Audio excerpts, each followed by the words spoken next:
Hey everyone, and welcome. Today, we're jumping into a book that honestly completely changed how millions of people think about money. Rich Dad, Poor Dad by Robert Kiyosaki. So, let's dive right in.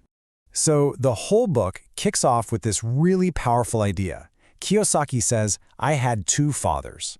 Now, not literally, but he had two major father figures in his life. His own dad, who was super smart and well-educated, his poor dad, and his best friend's dad, who was an entrepreneur, his rich dad. This gave him like a front row seat to two totally different ways of thinking about money. And this is maybe the biggest takeaway right from the start.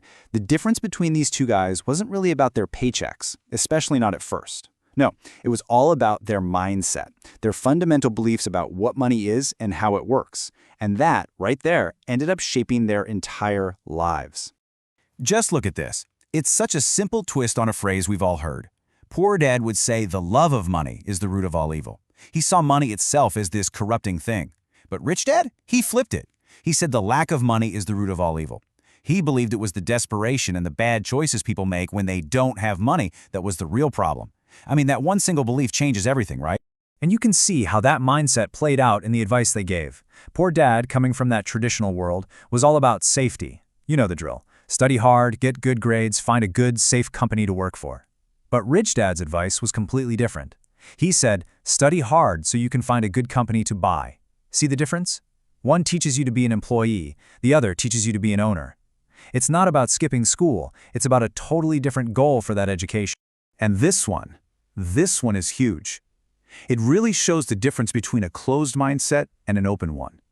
When you say, I can't afford it, what happens? Your brain just stops. It's a dead end. But when you ask, how can I afford it? Well, that's a question. It's a challenge. It forces your brain to switch on, to get creative, and to start looking for actual solutions. It's like a mental workout. Okay, so we're all told to just work hard, right? But if that's the secret, why aren't more people wealthy? Well, Rich Dad had a name for this. He called it the rat race, and it's a trap that most of us don't even see. Yeah, this quote really hits the nail on the head. So many people spend the best years of their lives just working for money, but they don't really understand why they're working for it or what the bigger plan is. They're just reacting, driven by habit, driven by fear, without any real financial strategy. And that's exactly what keeps you stuck. And this is what that cycle looks like. It's so simple it's scary. You get up, you go to work, you earn money just to pay the bills, and then you wake up the next day and do it all over again. The big illusion is that a promotion or a raise will save you. But what really happens? You get more money, so you buy a bigger house or a fancier car. Your expenses go up, and suddenly you're right back where you started, just with bigger bills. The wheel just spins faster and faster. So what powers this whole thing? According to Rich Dad, it's run by two really powerful, really basic emotions. First, there's fear. The fear of not having money, of not being able to pay your bills. That's what gets you out of bed and into work. But then, as soon as you get that paycheck, desire kicks in. You start thinking about all the cool stuff you can buy. And it's that emotional back and forth, that roller coaster, that stops people from thinking logically and strategically about their money. Okay, so this brings us to what is, without a doubt, the most important lesson in the entire book. It's a concept that is so incredibly simple, but it's also so profound that it's literally the foundation for everything Rich Dad teaches. Here it is. This is Rich Dad's entire definition of an asset. An asset puts money in your pocket. That's it. It has nothing to do with complicated financial jargon. It's all about one thing: cash flow. Does it make you money? Then it's an asset. Simple. And of course, the opposite is just as straightforward. A liability takes money out of your pocket. It's anything that costs you money, that drains your bank account month after month. The only thing that matters is which way the cash is flowing. And according to Rich Dad, this isn't just a rule, it's pretty much the only rule you need to know. He believed the entire game of building wealth boils down to this one simple idea: spend your life buying assets and avoid buying liabilities. So let's look at how this actually works for most people in the middle class. The income comes in from their job, right? But then where does it go? It immediately flows right back out to pay for things like taxes, the mortgage, the car payment, credit card debt, all liabilities. At the end of the month, there's little to nothing left to actually buy things that will make them more money. Now look at the difference here. This is the cash flow pattern of the rich. They focus on one thing first: building up their asset column. They buy things like real estate that pays them rent, stocks that pay them dividends, or businesses that generate profits. That asset column then becomes a money-making machine that generates their income, which in turn pays for all their expenses and their luxuries. Okay, so this brings us to one of the most controversial ideas in the entire book. Let's think about it for a second. If an asset puts money in your pocket and a liability takes money out of your pocket, what about your house, the one you live in?